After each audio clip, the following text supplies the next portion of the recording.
Registration's now underway for the upcoming Tour of the Wichitas bicycling race. Joining us this afternoon to tell us about it is Richard Rogowski, a Friends of the Trail committee member. Thanks for being here today.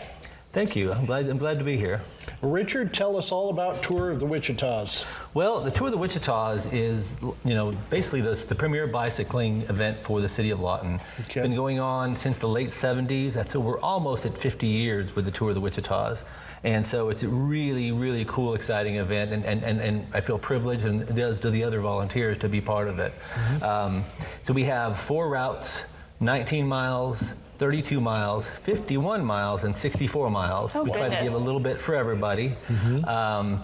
And because you don't know how much you want to bite off, and there's some pretty decent routes. And now the really cool thing about the Tour of the Wichitas is where we ride. I mean, through the graces of Fort Sill and MWR, we were able to start at the Patriot Club and use that facility as our start and finish. Two of the rides stay completely on post. The 19 and 32 never actually leave post. And the 51 and the 64 actually were able to exit Twin Gates. Fort Sill actually opens the gate for our riders. They come around through the Wildlife Refuge, who work with the Wildlife Refuge very well too. Very appreciative of them. And then they come back in Lettra Gate. The riders do, without having to worry about a whole lot, but only the riders are going allowed in and out. And then they finish at the Patriot Club, so it's just a really, really cool event.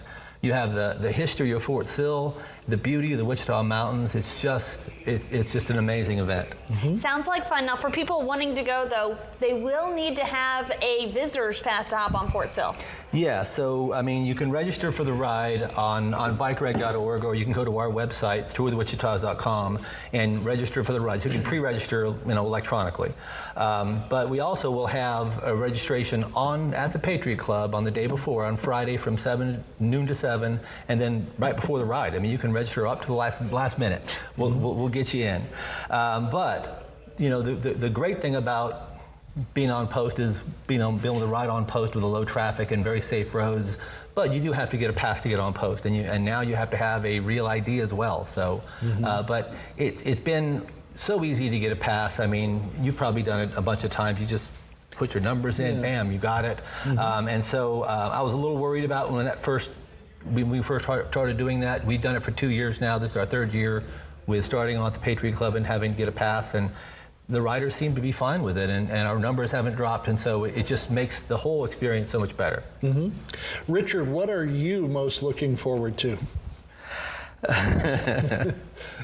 Well, when you do a ride like this, you're most looking forward to about 3:30, the day of the ride, when you put everything away. It's a lot of work. I really enjoy talking to the riders before the ride and seeing they come afterwards. I mean, the riders just love this route, and the routes we have in the ride, and just the beauty and the history of Fort Sill. They love the amenities at the Patriot Club. We'll have a couple of food trucks. This is a tour, not a race. Yeah. I mean, so there's just a lot of camaraderie. They stop at every rest stop and talk to the people at the rest stops. By the way, we do have 5 rest stops that are voluntarily prepared or taken care of by people in the Lawton community, different groups that do it pretty much every year and take that responsibility on, just for the community's sake. All right, Mr. Rogowski, thank you for coming by and telling us about this event. You're welcome. Thank you very much.